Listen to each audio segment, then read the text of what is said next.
Welcome to The Explainer. Today we're diving into a really interesting paradox, one that seems to define a whole generation. On the one hand, you see people living these vibrant lives filled with convenience. But on the other, there's this deep, constant anxiety about money. So we're going to look at why so many young adults seem to be struggling financially. Right, let's get into it. We hear a ton about the spending habits of Millennials and Gen Z. You know the story. Too much on avocado toast, always taking ride-sharing apps. But is it really just about those lifestyle choices? Or is there a much bigger economic story playing out behind the scenes? So to really get this, let's meet Joey. She's a gig worker, and like a lot of us, she's gotten used to things being convenient. A big chunk of her income, which goes up and down, goes towards private hire cars and going out with friends, where, a single light can easily cost $100. And then you've got Honey. Now, she has a steady job, a regular paycheck, but she feels this constant financial pressure. Between a student loan, saving for a housing loan, and just the temptation of online shopping, that feeling of being insecure about money, it's always there. And that's the core paradox we're digging into today. So how can both of these things be true at the same time?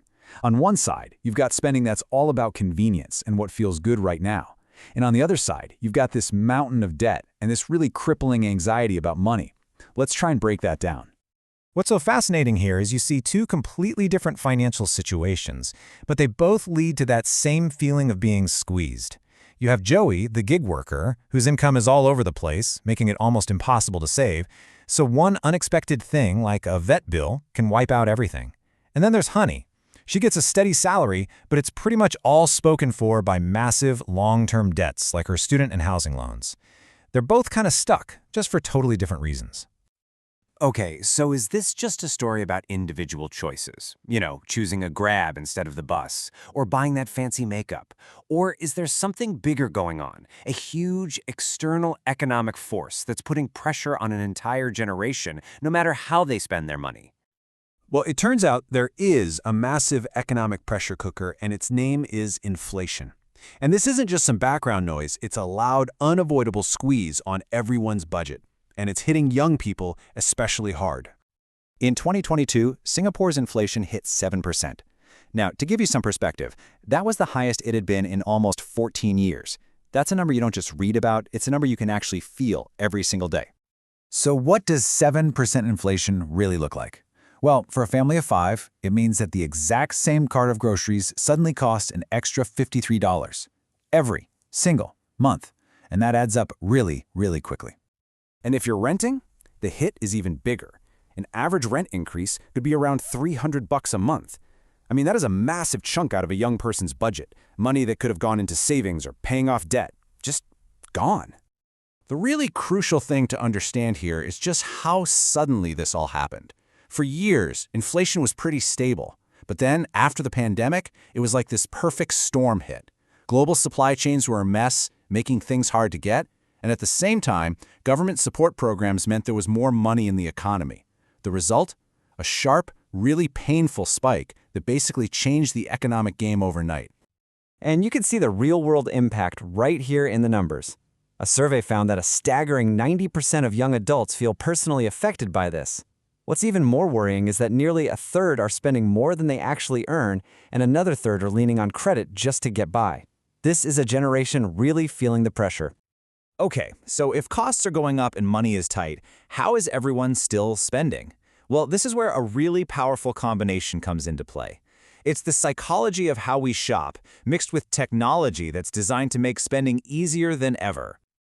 Like Honey says here, there are these powerful forces pushing us to spend. That peer pressure, that fear of missing out, it's amplified by social media, where it feels like everyone is constantly promoting the next big thing. It just creates this nonstop temptation to shop, either to feel good or just to feel like you're keeping up.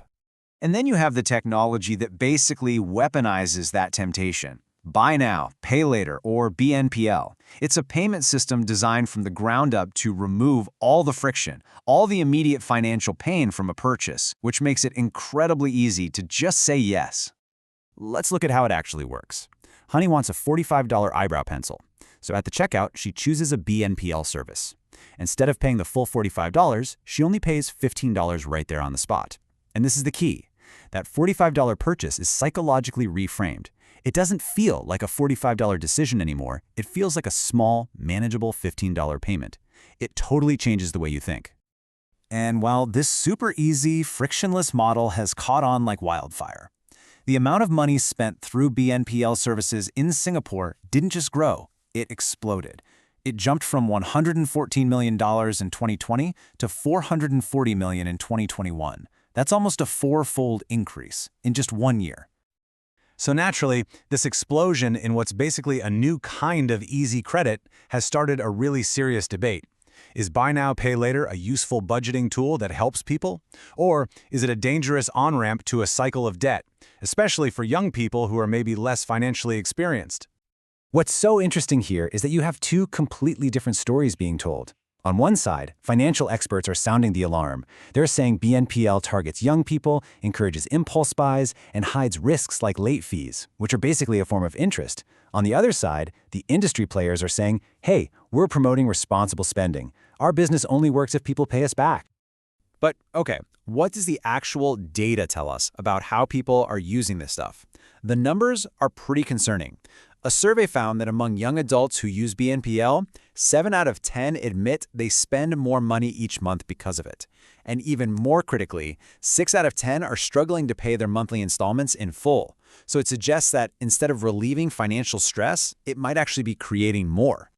So where does this all leave us? You've got a whole generation dealing with high costs and this brand new, super easy way to access credit. Regulators are starting to pay attention, but the fundamental way we think about and use money might have already changed for good. In response to all this, a new code of conduct has been introduced. It puts some guardrails in place, like caps on late fees and a $2,000 borrowing limit. But here's the catch. It's not mandatory. And there's a massive loophole. There's nothing that stops a user from just signing up with multiple BNPL companies and racking up debt across all of them at the same time. And that really brings us back to the big picture. Like Joey says here, the goalposts for major life milestones have just moved. The cost of a starter home has literally doubled in a single generation. That fundamental economic reality means every single financial decision you make, from your daily coffee to your long-term savings, is just so much more complicated and carries so much more weight than it used to. And this leaves us with the final, really critical question. In a world where spending is frictionless, where credit is always just a click away, and where the biggest goals like housing are getting more and more expensive, what does it even mean to be financially responsible anymore? Is the very definition of that responsibility changing right before our eyes?